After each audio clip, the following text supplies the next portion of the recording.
Well, greetings and salutations, everybody. Welcome to this Monday, May the 4th, Star Wars Day special open mic.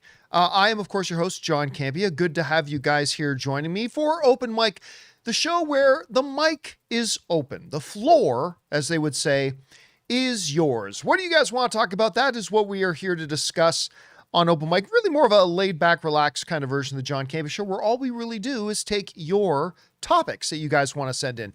Now, there's two different ways to send in a topic for Open Mic. One is to use our tip link that is at streamelements.com/JohnCampea/tip. Now, you use the tip link if you're not watching the show live. So if you are wanting to send in a question for the next episode of Open Mic, use the tip link and send it in there. Or if you are one of the glorious people watching Open Mic live, simply use the super chat feature to send in a question. And as long as the question or topic you send in is appropriate to be addressed on the show, we will address it here on Open Mic. All right. Oh, by the way, going to let you guys know that the last Open Mic we did, I had a few people write in to say their super chats never got read, and we looked at the YouTube database and there was nothing in there from them. Well, there must have been something funny going on with the YouTube database because a bunch of them got registered in late and they are there. So we're going to cover, when we get to the super chats, we're going to cover some of the questions that people did send in that didn't get on the last show because YouTube just didn't register them for some reason until late. But we've got them now and we will address them. All right. Now, as is tradition on Open Mic, I usually like to kick things off, break the ice, if you will, with a general topic. And today's is one that I would not think I would be talking about. Regarding a show that I did not even think that I would watch. But we're going to talk about Maul Shadow Lord.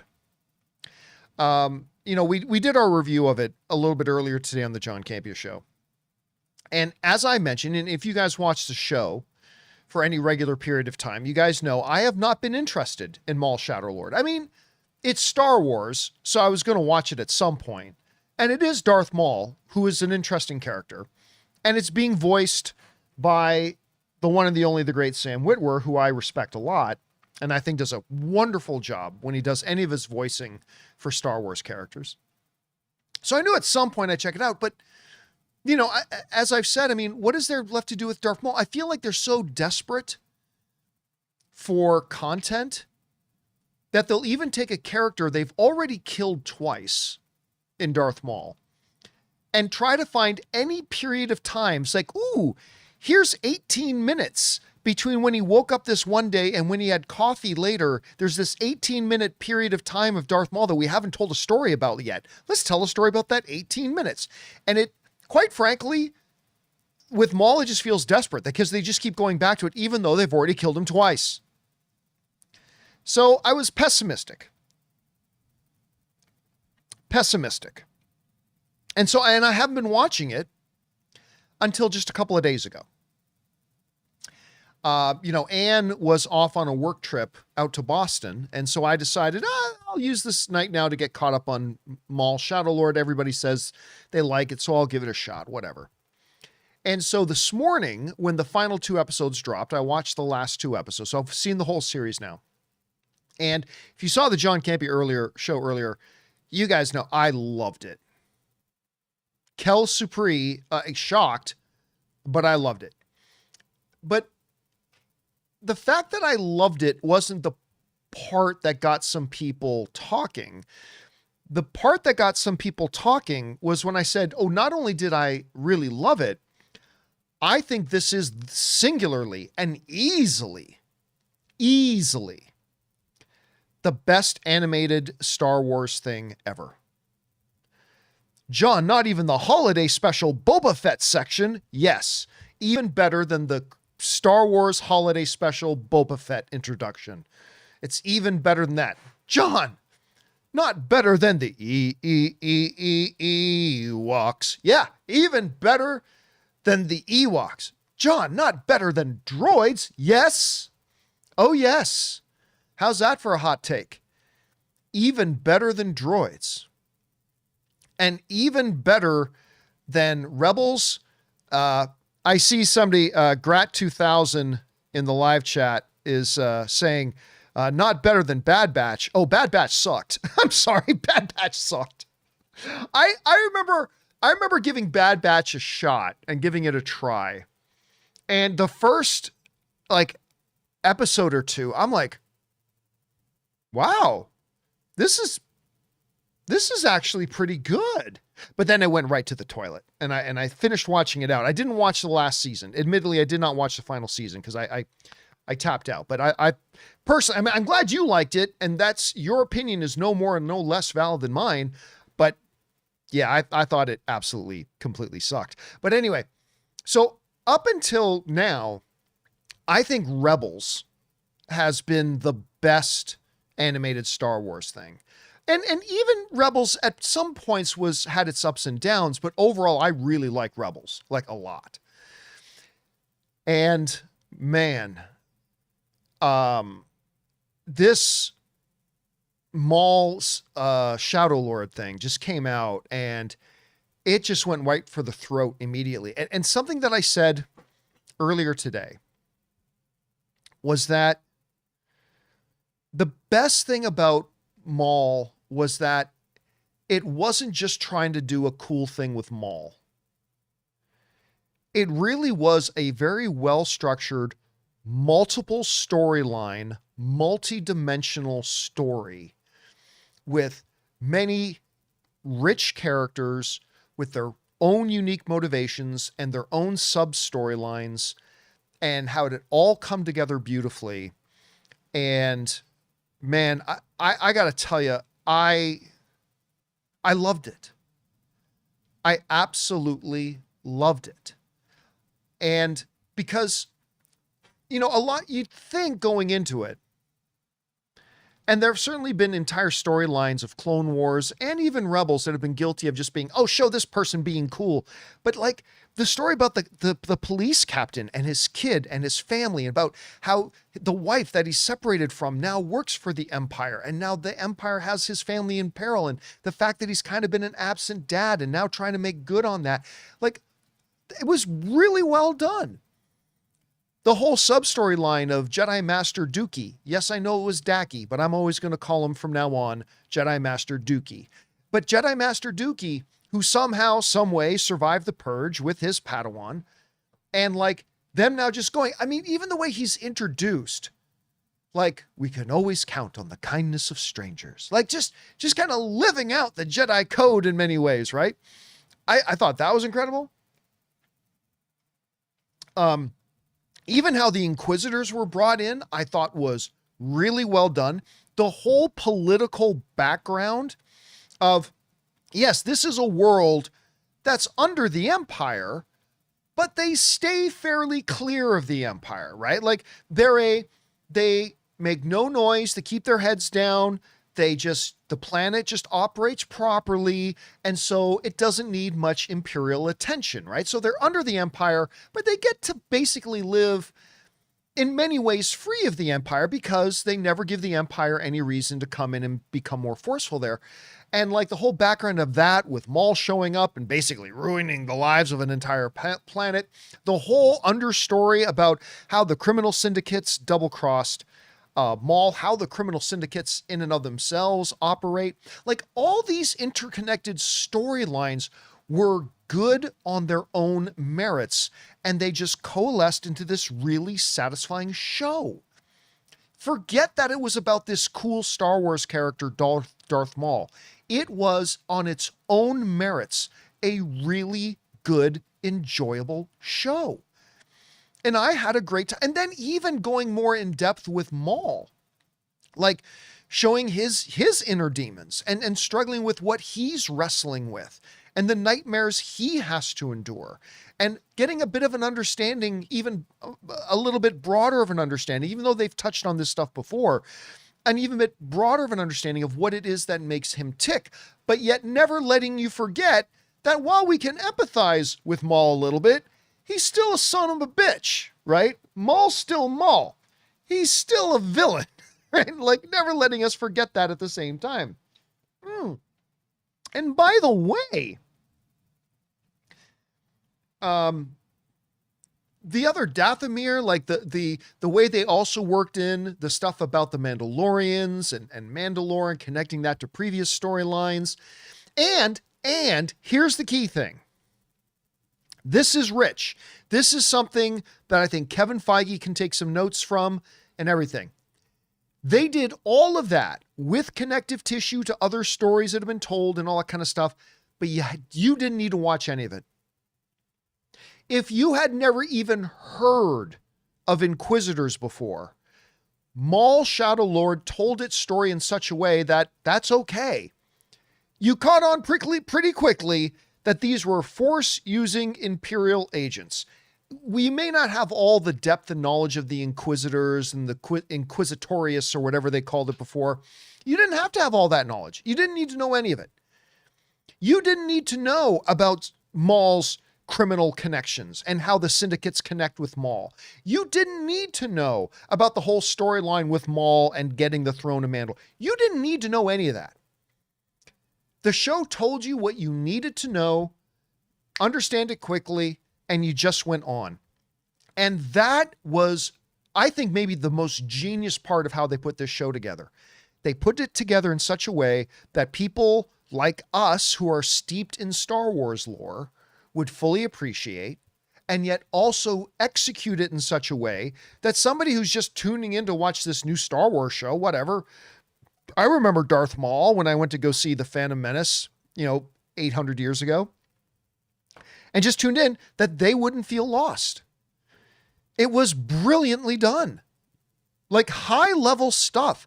And I never once felt like they compromised on the depth of the lore in order to make it accessible for a relatively new viewer. It all worked together. And I've got to say, I still have some reservations about Dave Filoni and his ability to do live action stuff.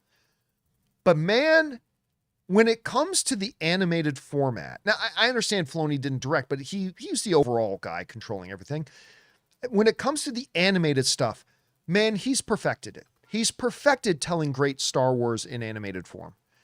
And I think that this series is the absolute height of his powers in making great, compelling, depth of lore, yet easily accessible Star Wars storytelling. I don't know what else to say except bravo. Now, I'm not going to sit here and say, that I think it's the greatest animated show of all time. I don't think it's as great as, what was the animated, why am I freezing on the name of it? The one with Jinx. What was based on the video game? Why am I freezing on it? I even remember the theme song by Imagine Dragons. My enemy, Arcane, thank you. Thrag 01 was the first one to remind me it was Arcane. Arcane is the greatest, I think, Arcane Season 1 is the greatest animated show of all time. I'm not saying Maul is that, but it's damn good. And it should absolutely be nominated for Best Animated Series come next Emmy season. It should absolutely be nominated. And I stand by the fact that I think it is easily blows Clone Wars out of the water, surpasses Rebels.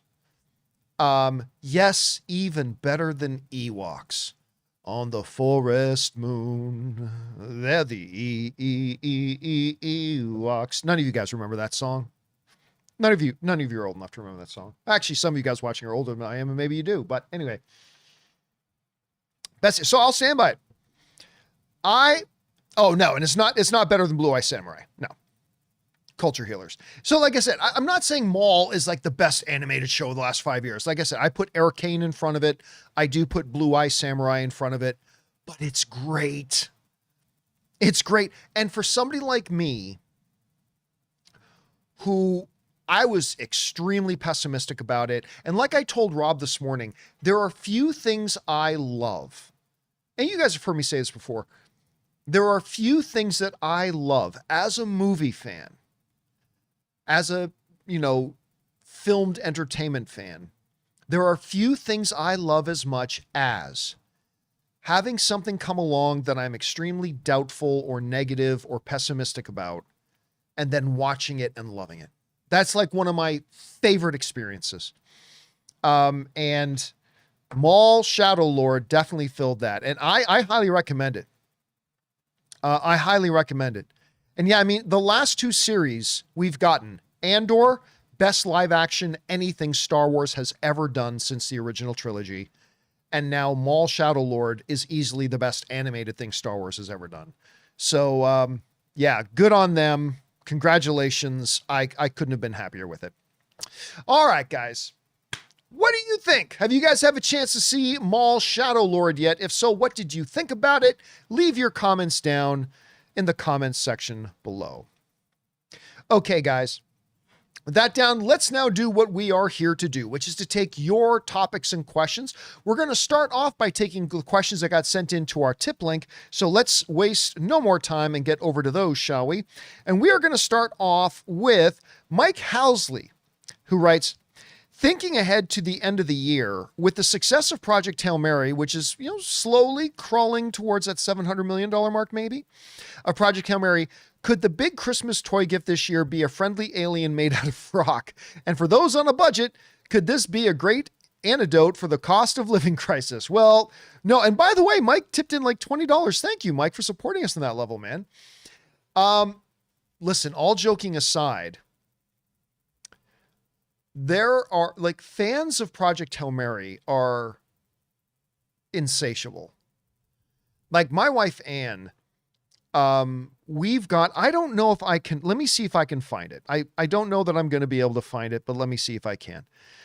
My wife, Anne, like beyond loves Project Hail Mary. Like it's crazy how passionate she is about this movie, how much she loves this movie.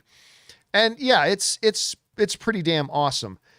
And I don't know if I'm going to be able to find it or not. Let me see if I am. But she's got now like 4 or 5 shirts and t-shirts.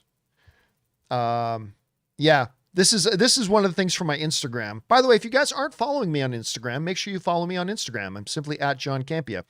I put up this picture of this new thing we've got on our kitchen island. A little Rocky in his little self-contained bubble with the little figure of Grace that he made for him.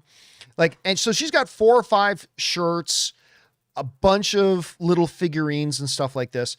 Like, to the point that I've now seen a bunch of third-party, which probably means unlicensed, but third-party stuff popping up, like the plushies. Although the plushies have Rocky with only 4 legs. But regardless, I do think this Christmas season, man, I think Rocky collectibles and Rocky figures and Rocky dolls and Rocky stuffed toys and plushies, I think they're going to be all the rage this Christmas. I know I'm already looking for some stuff I can get for Anne. All right. Next up, thank you again, Mike, for that. I appreciate that, dude. Next up, Matan writes, as someone who didn't hate the Galaxy movie as others, I don't know a lot of people that hated it. I mean, I didn't like it, but I didn't hate it either. Anyway, I feel that Miyamoto needs to be kept away from future Nintendo films, as he is the one pushing to cater them to a TikTok audience, really worried for the quality of the Zelda movie. Listen, all he really did was give input and general, like, orbit level input. And of course they want that. He's the creator of the game. And of course he's going to want some of that as the holder of the license. But make no mistake about it, he wasn't in the writer's room. He's not writing out the jokes or anything like that. And by the way, if you look at other Illumination stuff, a lot of what's in the Mario Galaxy movie, you'll find shadows of that stuff in other Illumination animation. Sometimes better, but you'll see that's all there too. So I really don't think that had much, if any, impact on it. Not to mention, when you look at the filmmaking team behind Zelda, I also don't worry about that. Listen, Zelda's going to be great or Zelda's going to be awful simply based on its own merits. If it's great, it's not going to be because of Miyamoto. If it's crappy, it's not because of anybody at Nintendo or Miyamoto. it's going to be on its own merit. So that's just how I see it at any rate. All right. Next up, Garden Variety Vagabond writes, I look forward to seeing you in Boston. Bring the warm weather, please. I'm actually looking forward to some cooler weather. I'm Canadian. I like the cooler weather. But yeah, man, I'm really excited about Boston. As a matter of fact, so we're doing our movie meetups, and we're going to do this next leg. We're going to do Columbus, Ohio, New York, Boston, and then Toronto. And at our New York one, I just confirmed that Christian Harloff is going to come out. I'm doing our movie meetup, not too terribly far away from where Christian lives, because he's the guy, one of the original guys who recommended that theater to me. And so looking forward to Christian being there. And Boston is going to be great because Anne is not coming along with me on this movie meetup tour because she now has a job where she has to work in the office. But she is going to fly out for the Boston one. And one of my other buddies, one of my managers, is actually going to fly out to the Boston one as well. I got my buddy Ryan coming. And after the Boston, normally when we do a movie meetup, we do the movie meetup. As soon as it's done, we get in the van and start driving to the next city. We're actually going to spend an extra day or two in Boston, which is not something I normally afford myself the time to do. But yeah, man, I'm absolutely excited about that. We're going to go around, probably go to the JFK library, which I'm really excited about. Maybe go down and see the Garden. I definitely want to swing by Gillette Stadium, see where the GOAT Tom Brady had so many memorable moments. Definitely get some pizza while I'm there. So I'm excited about it. I'm excited for the movie meetup, and I'm very excited about spending an extra day or two just hanging around in Boston before we head off to Toronto. So that should be a lot of fun. All right. Next up, we've got What Is This World writes, hey, John, I was just wondering if you've seen the leaked images of Doomsday promotional art for the characters and their costumes. It's pretty weird to me that Disney only started to take images of them down recently instead of when they first leaked in December. I'm not convinced of their authenticity. To be honest with you, I'm not convinced of their authenticity. Well, John, why did Disney take them down then? We've seen studios starting to do that. In the last couple of years, we've seen a few instances of studios issuing takedown stuff for things that even aren't legitimate.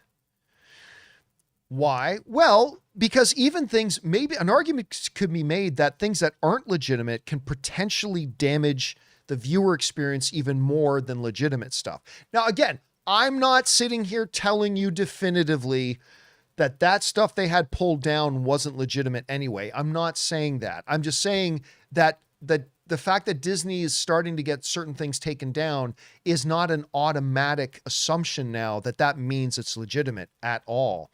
Like I said, from a legal point of view, there's actually even some more incentive to get fake stuff taken down. So who knows?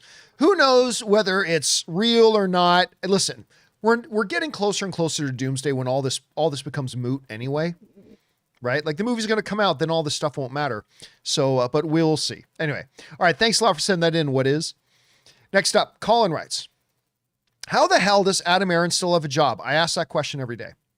I know very little about business, but I imagine consistently having your company plummet and stay under $2 a share doesn't please the wallet of investors.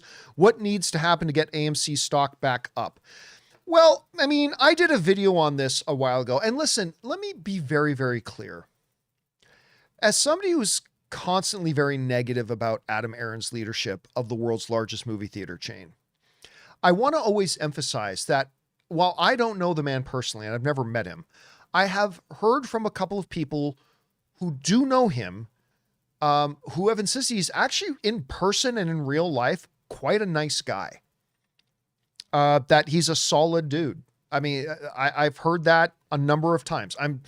I don't care, but I mean, I feel like as legitimately and appropriately negative as I've been towards Adam Aaron and his leadership of AMC, I want to make sure there's a distinction between that and thinking that the guy is just some cretin, because from what I understand, he's actually a really nice guy. I also want to make sure I emphasize that AMC, some people think I'm negative about AMC. I am very critical of AMC many times, but the main reason I'm very critical of AMC is because they are my favorite movie theater chain. And it's not just because I used to work there for years.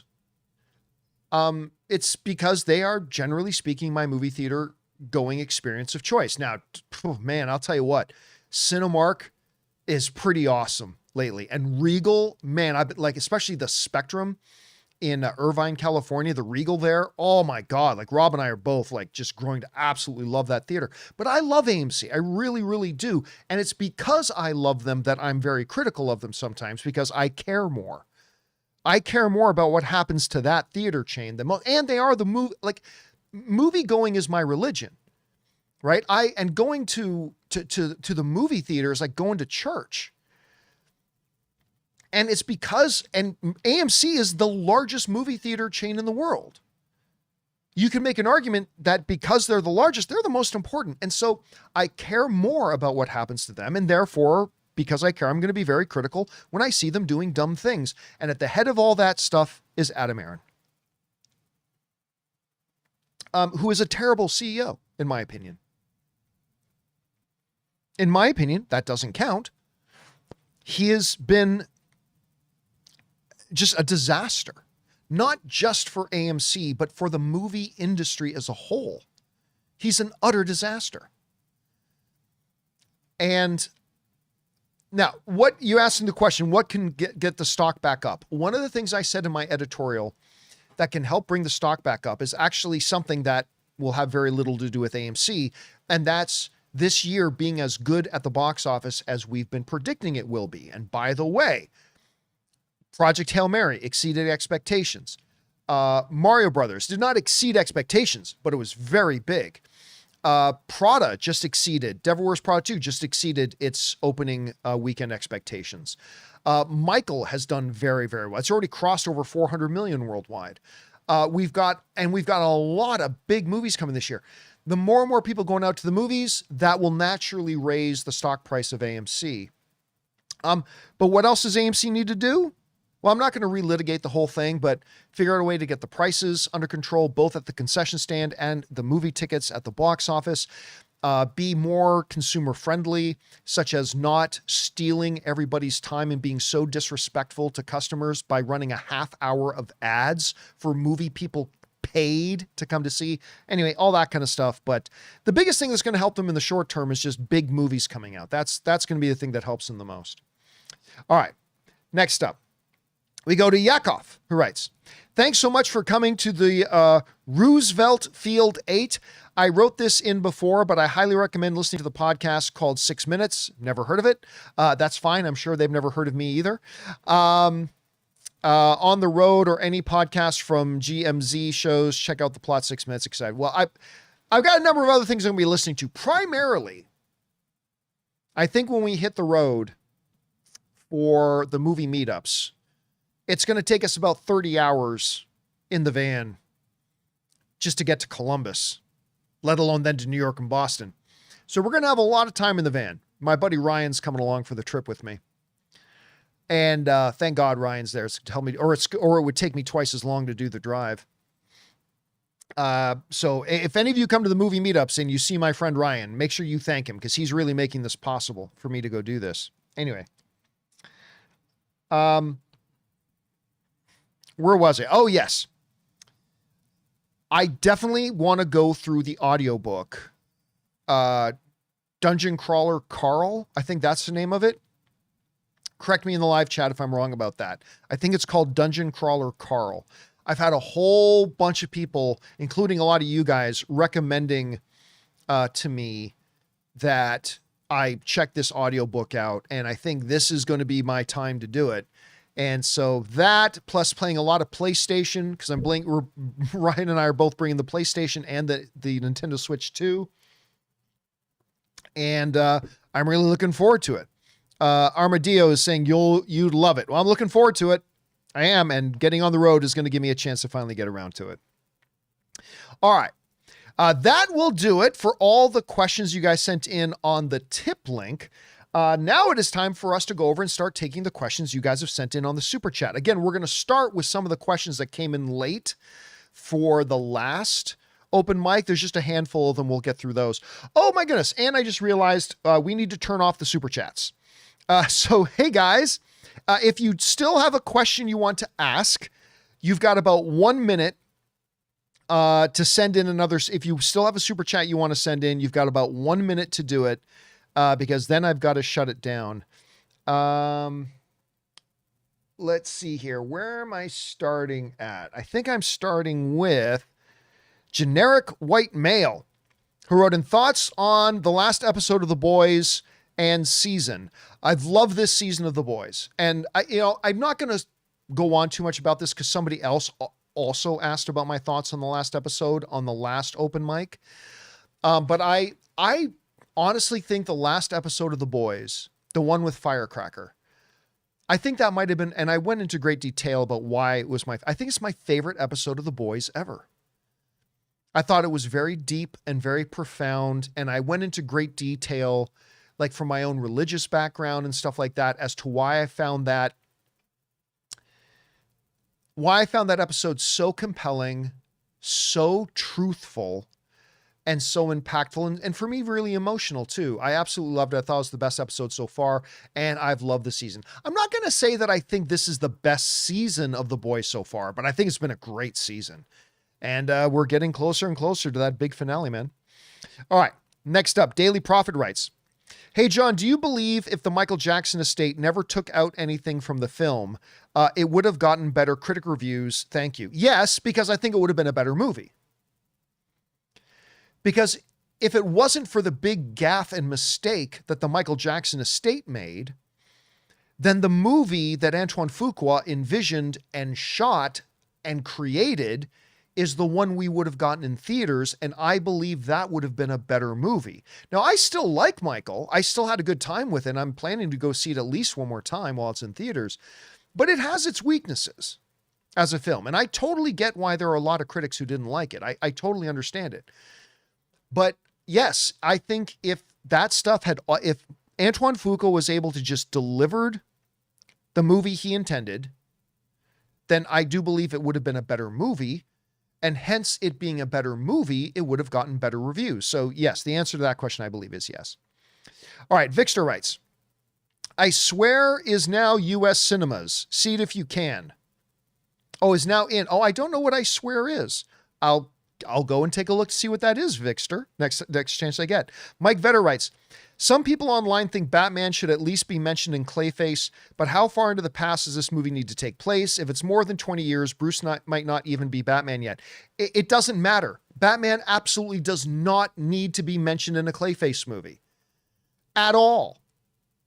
Any more than Spider-Man needed to be mentioned in the first Venom movie, which was great, by the way, and made $800 million, by the way. Clayface does not need to mention Batman. Doesn't need to mention it.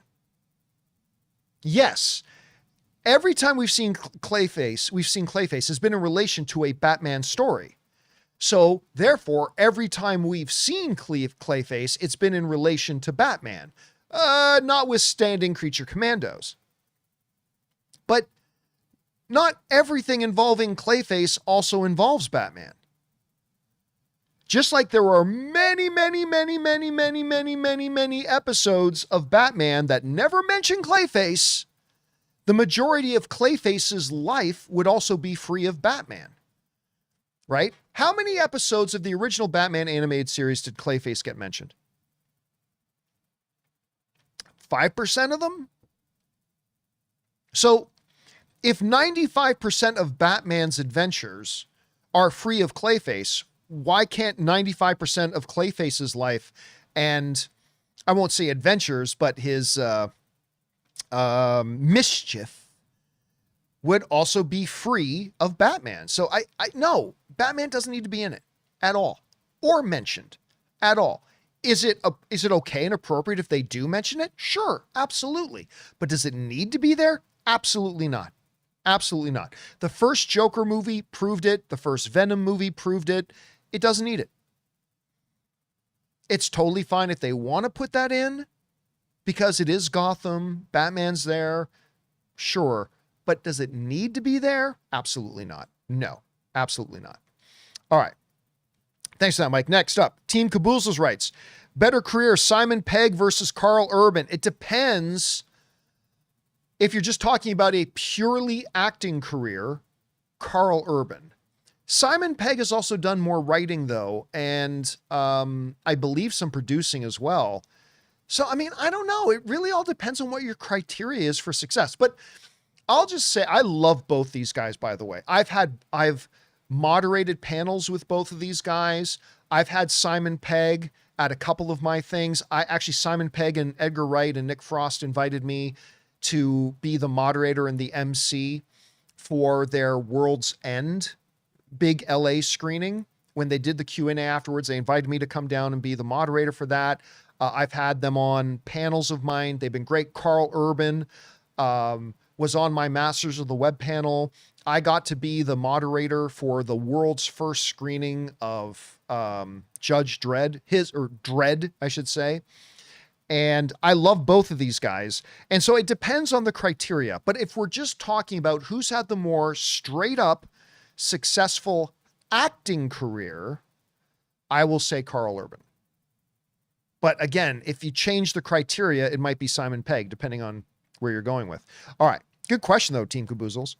Benji Gator writes, true or false, the first Force Awakens full trailer is among the top 5 trailers of all time? Absolutely true. Absolutely true. I mean, the prequels may have been gutter trash disasters, but I would argue, and in my movie, I made a little documentary called Movie Trailers, A Love Story. There has never been a more consequential trailer in history than the Force Awakens trailer. It's not just is it a magnificent trailer, but it is the single most important and the single most, what's the word I'm looking for? I'm freezing on the word right now, but absolutely. No, it's not just top 5. It's number 1 by miles. It's literally the only trailer that literally people lined up to buy tickets to meet Joe Black, went in just because the trailer for The Force Awakens was playing. Remember, this is before YouTube. Watched the trailer and then left, bought more tickets for the next screening of Meet Joe Black just to go in again and watch it. It's by far, I think, the most important and influential and relevant trailer probably ever made, despite the fact that the movie was terrible and all the prequels were gutter trash shite. But it's still the most important trailer ever made, I think, and one of the best trailers ever made. All right. HV3 writes, oh, and now we are on to today's super chats. People who have actually, this is now people, or did I say The Force Awakens? I meant Phantom Menace. Yes, thank you so much.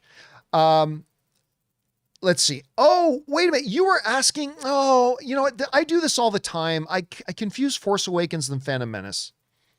You're asking the first Force Awakens full trailer. No, I don't. I really like the movie. But no, it's not one of the greatest trailers ever made. No, it's not. Sorry. I just gave a whole long answer about something you weren't even asking me about. That's what happens when you're doing a show live. All right. HV3, which is the first super chat for today. Oh, and I forgot to turn off the super chats. Give me 1 second here, guys. I must go in and turn off super chats before I end up being here for 2 hours again today. I always do open mic intending it to be an hour, and then it inevitably ends up being like 2 hours or more. So I need to not let that happen again. All right. Let's now get back down to where we're supposed to be. I believe we were with HV3. Yes. HV3 writes, I know Minnesota Wild beating the Avalanche in a 7-game series is going to be that is a tall order. But did the Avs have to score 9 on us in one game? I didn't see the results of game 1. As a matter of fact, did they put up a 9er?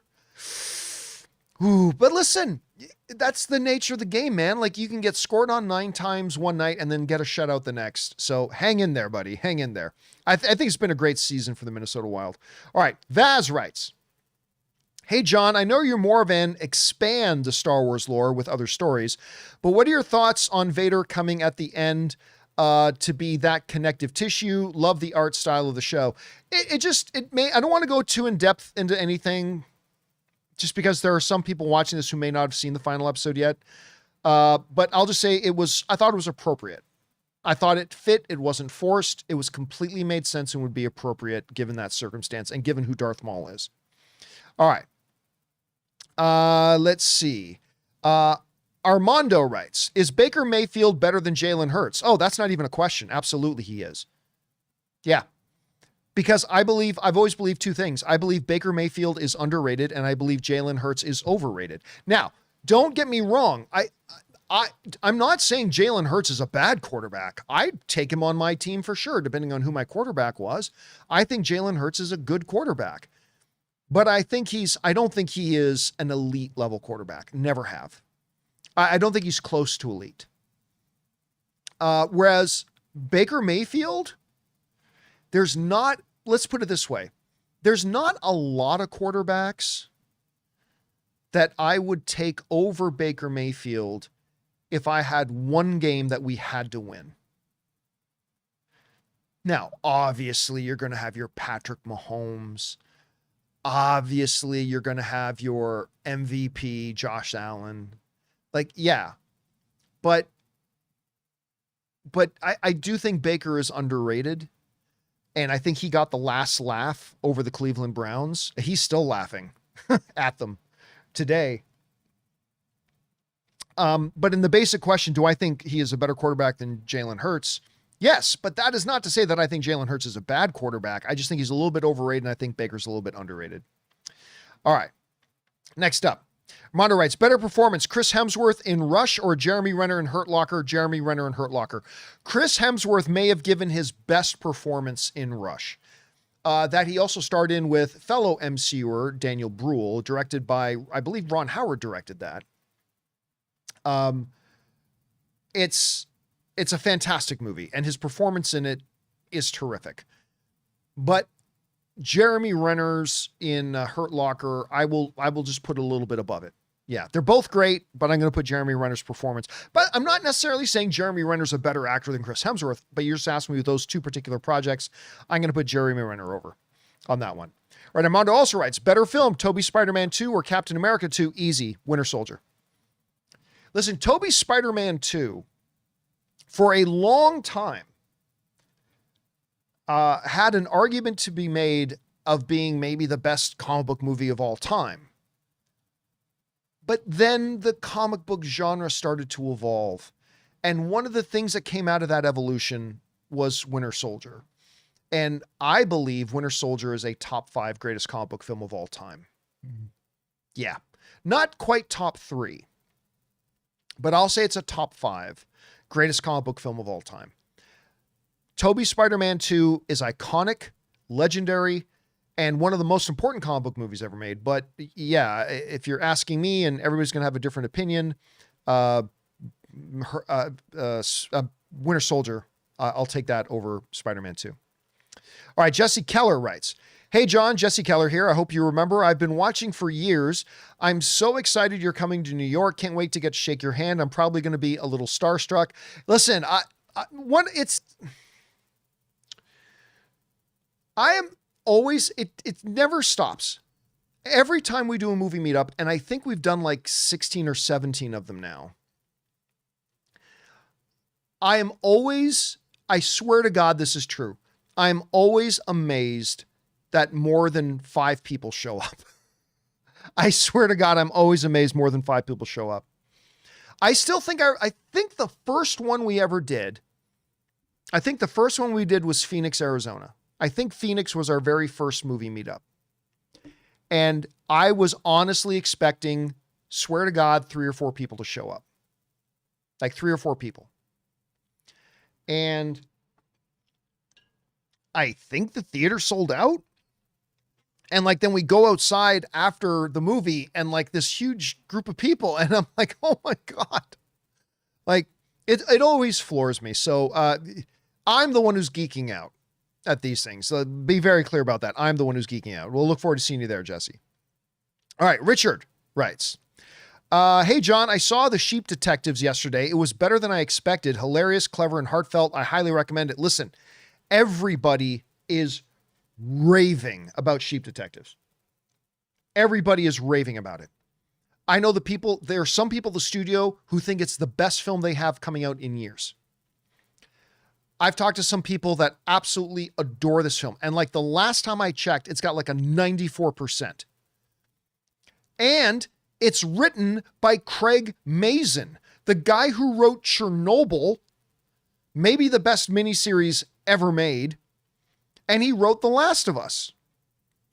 And that's the guy who wrote Sheep Detectives. And Hugh Jackman seems legitimately tickled about it. So this is another one of those movies that I look at it and go, but everybody else is saying it's amazing.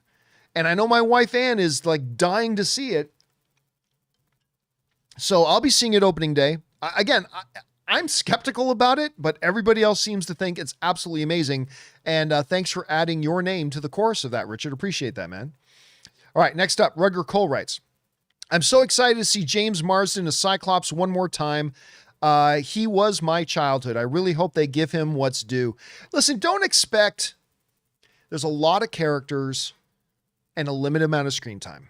Don't expect too awful much, but James Marsden to me is the biggest missed opportunity in comic book movie history. He could have been an amazing Scott Summers, an amazing Cyclops. And I love yes, they made a couple of bad X-Men movies. 100% they did, but they also made a number of awesome ones. X-Men, X-Men 2, X-Men Days of Future Past. Like they've made some absolutely phenomenal X-Men films. But man, the one character they did dirty was Cyclops. And I really do hope that when we get into this movie, we get to see him get his due. Give him his moments to be the Cyclops we always wanted to see. So I really do hope he gets a chance to do that. All right. Rich Reviews writes, 1 of 11. Okay, guys. Here's my bottom 10 older films that I've seen at the Alamo. Number 1 is a piece of shit, but number 2 through 10 are either mediocre, forgettable, or didn't age well films. Number 10, Legend. Only Tim Curry. I actually don't mind Legend. Only Tim Curry seems to be having fun there as the devil. Everybody else looks like they want to hide in their bag. Number 9, Out of Africa. With each passing year, the fact that it won over the color purple becomes more glaring. I actually really like Out of Africa. Number 8, Dune, the 1984 version. How can so many talented people, plus David Lynch, make such a mess of things? Because Dune is almost impossible to make. That's one of the reasons why everybody should take a knee and bow to Denis Villeneuve, what he was able to do with it. Because that a lot of people consider that absolutely unfilmable, so it was difficult. The Outsiders. I also like The Outsiders. I never thought the book was anything special. The star-studded movie adaptation of the book doesn't change that view. Number 6, Creepshow. How in the world can a team up between Stephen King and George Romero go so wrong? Number 5, Insomnia. Oh, that's my favorite Christopher Nolan film. So I'll disagree with you on that. I think that is Christopher Nolan's best film, in my opinion. But only when Robin Williams comes on screen does this movie come alive. Otherwise, the film is a cure for insomnia. Leprechaun, congrats to Warwick Davis for having his own franchise, but this was a snooze fest. Piranha, how in the world this got spawned its own franchise is weird. Yep, and a lot of big stars were in that franchise. James Cameron. Jimmy C, I believe, directed one of those. 9 to 5. The old adage is comedy ages poorly. The audience I watch this is where laughing up a storm. I sat there largely stone-faced. It's classic. I love that one. Drummer, please. Number 1, Slumber Party Massacre. I don't even think I saw that one. One of the longest 76 minutes I've endured at the Alamo. Sometimes it's fun to rummage through the back aisle of the video store. Not this time. Well, I mean, yeah, again, some of the ones you mentioned there, Rich, I thought were great, especially Insomnia. Insomnia is the one I keep telling people. This is one you got to see. It is my favorite Christopher Nolan film. I think it is brilliantly done. The subtext is so rich. Performances are incredible. So yes, check it out if you get a chance. Again, there are a number of them on there that I really like, but that's the beautiful thing about film, man. It's all subjective and everybody has different opinions about them. All right. Next up. Mighty Tank 1, what are your thoughts on the Leafs' new GM? I mean, look, I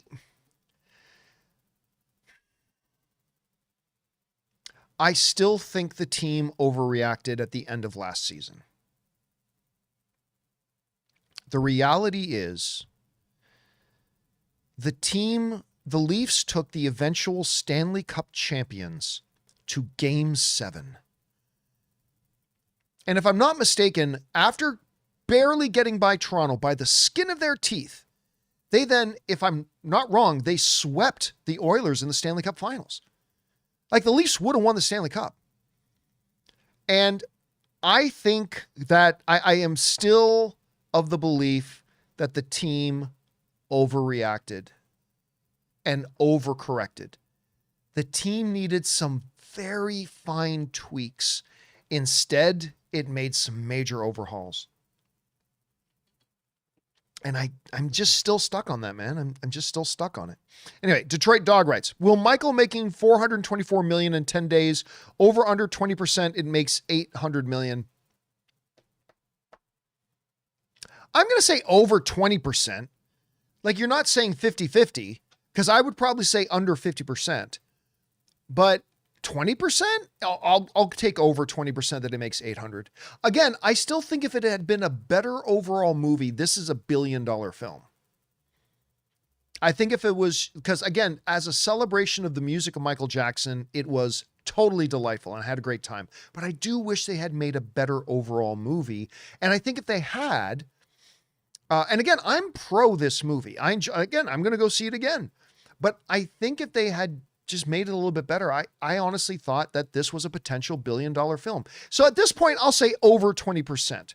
Not over 50%, not over 80%, but I'll say over 20% that it gets to 800 million. All right. Let's see. Where are we at now? We're at Tyler Bennett, who writes, hey, John, hope you're doing well. I am. Thank you very much. Do you think it's likely Wheel the Doomsday trailer this week or at this will probably be in front of Mando? Do I think we're going to get the Doomsday trailer this week? No, but maybe. I do think we'll get it before Mandalorian. And by the way, I have no insider information. Nobody has told me anything. This is just me speculating with a guess. I'm going to say, yeah. I'm going to say it's possible this week, but I do think we're going to get it before Mandalorian at the end of the month. I think we'll get it before that. Again, don't take that to the bank or anything, but that's just kind of my guess. That's my guess. All right. Next up, A. Marcellus sends in a $20 super chat. Thank you, A. Marcellus, for supporting us in that level, man. And A. Marcellus writes, tinfoil hat theory. Devin will become Talon.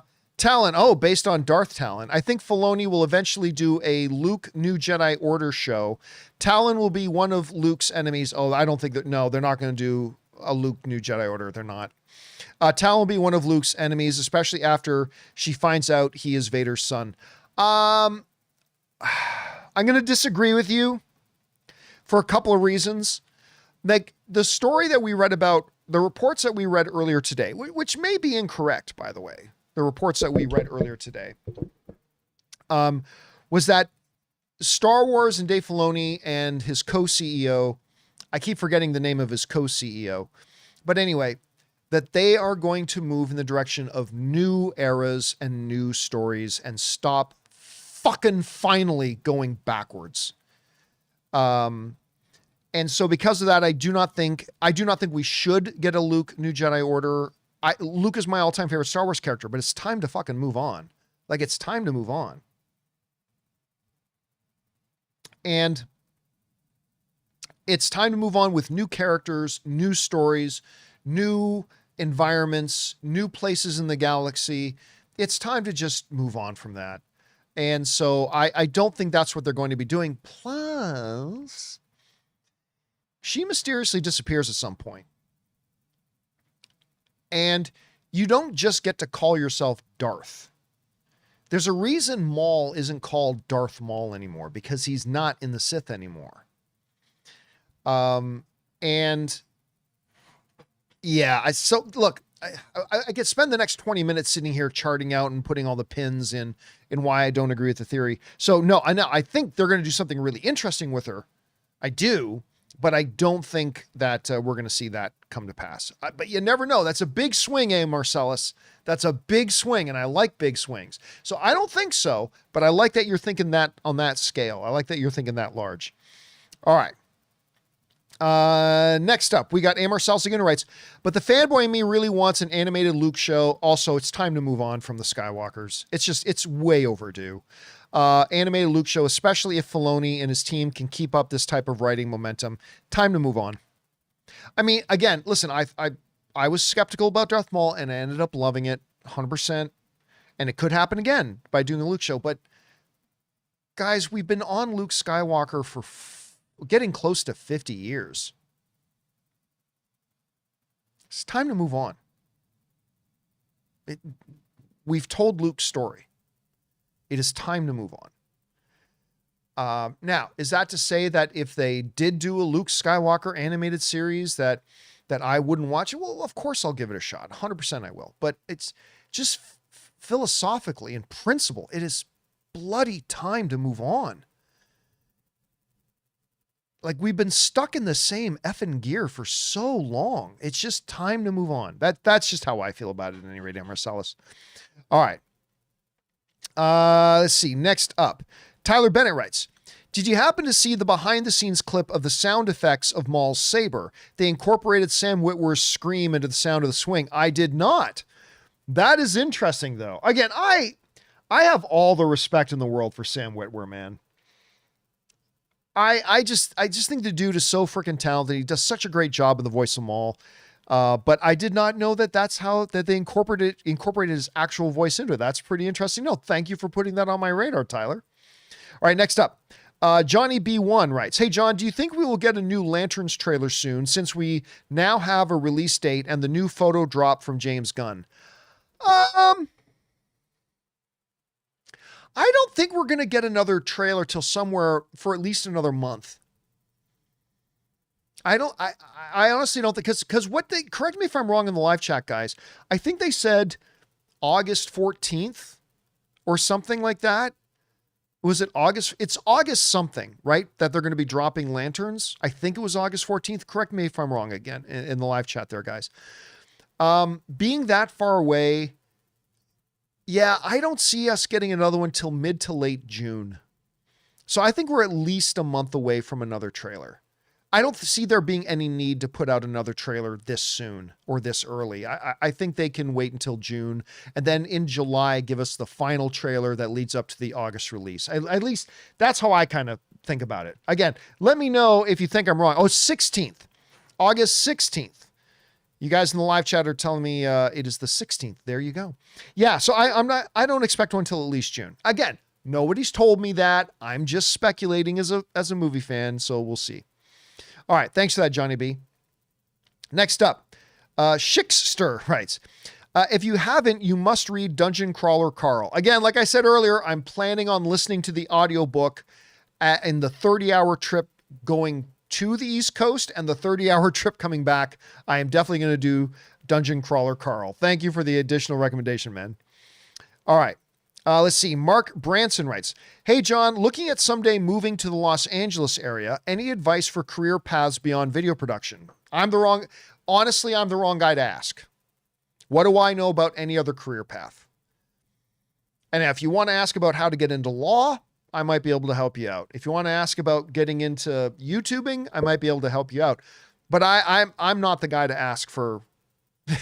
And I don't keep my finger on the pulse, as it were, of the job market as far as career paths in whatever industry. That's not my field. Like I said, I'm the wrong guy to ask. You might as well ask the guy serving you your burger at McDonald's, because my insight on that would be equally as valuable. But listen, LA is a culturally rich, amazing city. That I've been able to call this area my home for the last 16 years. And as a Canadian, that it's a lot to get me to really enjoy a place like it's been wonderful. I'm sure you're going to have a great time. But like job markets everywhere are tough right now. But again, I wish I could be more helpful in telling you career paths to follow, but like I said, I'm just the wrong guy to ask, my friend. All right. Last question of the day. This comes to us from Mike Thompson, who writes, so Paramount pulled the Avatar movie, didn't change its release date, and it got leaked. I refuse to pirate anything, but it's going to be absolute hell avoiding spoilers for the next 6 months. Oh, yeah. Yeah. Yeah. Again, what I heard was that it was a little bit like a Batgirl situation, is that the movie, now I haven't seen it myself either, but I remember we said on this show when they announced that they pulled it from being a theatrical movie, I said, this is the biggest sign that they have no faith in the movie, right? Because if they believed in it, they wouldn't have changed directions. They would have kept their directions to keep it in theater. But they pulled it because they think it's terrible. But yeah, man, it's not on the same level, but man, try to imagine waiting to see Avengers Doomsday and finding out the whole movie got leaked and 10,000 people saw it. Whew, good luck for the next 6 months trying to avoid spoilers. Yeah, but listen, at the same time, are spoilers really that big of a thing when on a property like Avatar? Like, does knowing, oh, Avatar Aang does this in it, does that really ruin the experience for watching Avatar? I don't know that it does. But again, I'm not trying to belittle your nervousness about it, because I totally get it, totally understand. I myself wouldn't be worried about it as much. Okay, guys. That wraps up all, because I turned off the super chats a while ago. That wraps up all the super chats. So what I'm going to do now, I'm going to take a few live questions from you guys who are in the live chat. So if you guys have a question, do me a favor. You see what I put in there right now. Put in all capital letters, question, colon. So if you have a question, start it off that way. That way I know you're writing to ask me a question, not talking amongst yourselves. All right. Let's see here. First one we got up is Damishi, who writes, what do you eat while you're on the road? Well, the nice thing is in the van, I have a full kitchen. I have stove, microwave, all that kind of stuff, big fridge. So a lot of eggs, a lot of sandwiches. I also have these, it's called Mountain something, but it's these large sealed bags. They're meant for hiking and survival and things like this. And all you've got to do is pour in boiling water, let it sit in there for like 7 minutes, and then open back up, and you've got a full meal. Like sometimes it's lasagna, sometimes it's chicken and rice. And it's amazing how good it actually is. And then, of course, as we go into cities, we like to find good restaurants to eat in when we can. So I bring along a lot of snack food for while I'm driving, because snacking while driving keeps me alert. Like I said, a lot of eggs for breakfast. A lot of cold cuts. Gosh, what else? I'm sure there's more to it than that. Oh yeah, I bring along some frozen stuff. So like whether it's, chicken patties or whatever, all that kind of stuff. And then we eat out from time to time when we're out there. Okay, let's see. What else? Any news about the Gundam movie? Not that I've heard of. I haven't heard anything yet. As soon as I do, we will talk about it. Let's see. Jared says, will you ever do a movie meetup somewhere you've already been? Probably not.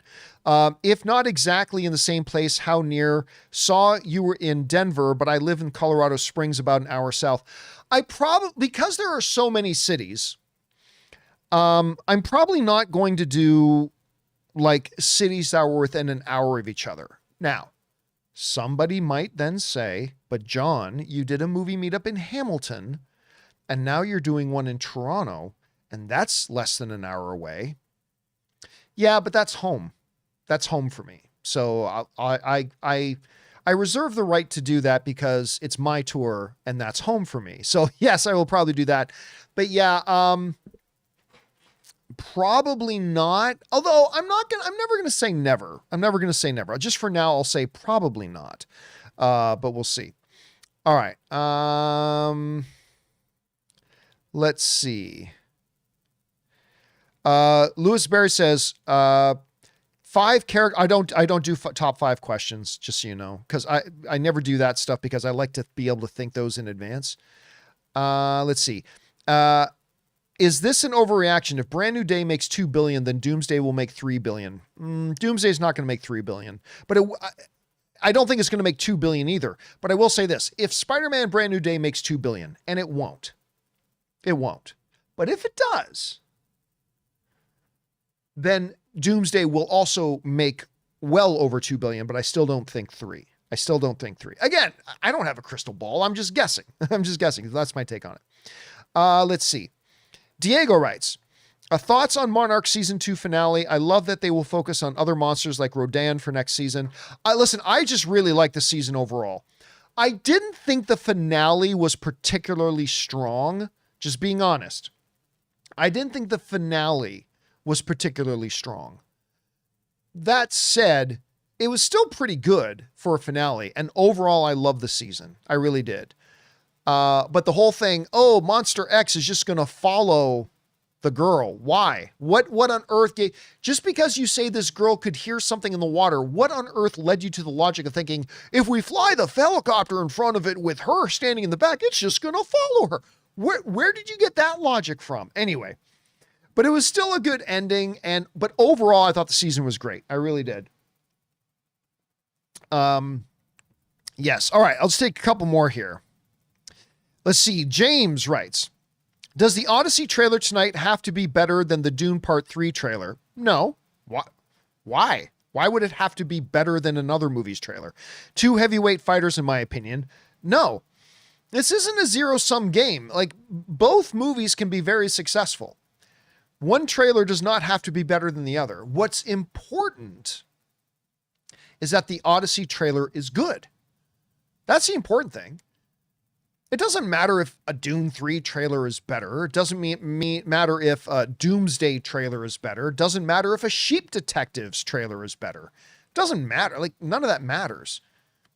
Like, if the Odyssey trailer was just okay, but it was still a little bit better than, I don't know, a Doomsday trailer, that's not going to help the Odyssey. Just because it was better than the Doomsday trailer isn't going to help the Odyssey. All that matters is the trailer good? So does it need to be better than the Dune 3 trailer? Absolutely not. You don't have to be as good as the Dune 3 trailer. I mean, it could be better than the Dune 3 trailer, but it doesn't have to be to still be a great trailer. So I would say no. Let's see here. Spider-Manny says, I hear Chicago and Toronto are very similar. Not really. They're both big metropolitan areas with great culture. Toronto, a lot less crime, a lot cleaner. But that's true of most American cities compared to Toronto. I mean, listen, Toronto, I'm supposed to hate Toronto because I'm from Hamilton and that's our most hated city. But I mean, Toronto is like, I think maybe the best city in the world. Hamilton is the best city in the world. But if you're talking about from a worldly perspective, Toronto's probably the best city in the world. Let's see. Ryan Kelly writes, when will we see a classic Thing versus Hulk fight in the MCU? Secret Wars, Fantastic Four 2. What do you think? The problem is the Thing doesn't stand a remote chance against the Hulk. Like, one of my very first comic books that I ever picked up and read, was one with Hulk fighting Thing on the cover, right? But that was 40 years ago. The reality is, as the characters have evolved, and like, we're now talking about Hulk who takes out the entire Marvel Cinematic Universe. I mean, there's really not much of a fight to be had there. Like, Hulk smash. I love Ben Grimm. I love the Thing. And they use Thing in a really, really interesting way in Secret Wars, the comic series. But yeah, I don't think there's any real desire or need to see Thing fight Hulk. So I don't think we're going to see that. I don't think so, but you never know. You never know. Let's see. And I'll end it with this one. Jay Valter's writing, what is your personal best play session of D&D? Well, okay. So since you're asking specifically about D&D, like I've been a tabletop role-playing game player my whole life. Like going back, I think I started when I was like 12 or 13 playing my first game of Dungeons and Dragons. This is when like the Dungeons and Dragons guidebook was like these 35-page flimsy paper cover books. And I had a wizard named Zap. John, did you really have a wizard character that you named Zap? Yes, I did. Shut your whore mouth. And because I shot lightning a lot. Anyway, but there are also a large chunk of time when there are two other major role-playing games that I played. One was the DC role-playing game. It was the D10 system. I used to love that game. Me and a bunch of my friends, including my friend Rodney, who you guys probably remember, I used to have on Jedi Council and used to do some writing with me on the movie blog. And Rodney would often game master a lot of our DC role-playing games. So we played that for a number of years. But the role-playing game I played most my life is the Star Wars role-playing game, the West End Games D6 system, which I still think is the best role-playing game system. The D6 system I still think is the best game system there is. But right now we're playing Dungeons and Dragons, and I've played it my whole life. I think my favorite session of Dungeons and Dragons was probably about 5 or 6 years ago. We were playing. This is when Ann and I were still living in Burbank, and we would have the group play at our house. And there was just this wild one where we ended up fighting a dragon, which you should not be fighting dragons until your campaign and your party and your group are much higher leveled. You don't really have any business fighting dragons. But we ended up, through a story twist, ending up confronting a dragon that we shouldn't have been. And we ended up lucky ass backwards defeating the dragon, which totally threw Anne off, who was our game master, because she's like, you were not supposed to beat the dragon. But something wildly lucky happened. I think it was my buddy Spencer, who like had this ridiculous series of rolls, and we ended up defeating the dragon, and it was just hilarious, and we were laughing all night. And yeah, I think that was my favorite game playing session of D&D. My overall favorite game playing session, definitely Star Wars, but it's going back to when I still lived in Hamilton. There was a pretty wild game playing session that I shall not talk about. But that was my favorite night of role-playing. Anyway, and that'll do it for today's installment of Open Mic. Thank you so much, guys, for being here and joining me and sending in the topics. And guys, for all of you watching live, thank you so much for taking time out of your day to spend with us here talking about this. We appreciate you all so much. Make sure you guys come back and join us again for tomorrow's installment of the John Campea Show. And remember, guys, if you happen to be watching the show a little bit later in the day, and you can't watch the show live, you can't watch Open Mic Live, but you still have topics and questions you want to send in, simply use the tip link at streamelements.com/JohnCampea/tip, and we answer those questions first on Open Mic. All right, guys, that'll do it for me for today, guys. Thank you so much for joining me. My name is John Campea, and until next time, my friends, bye-bye.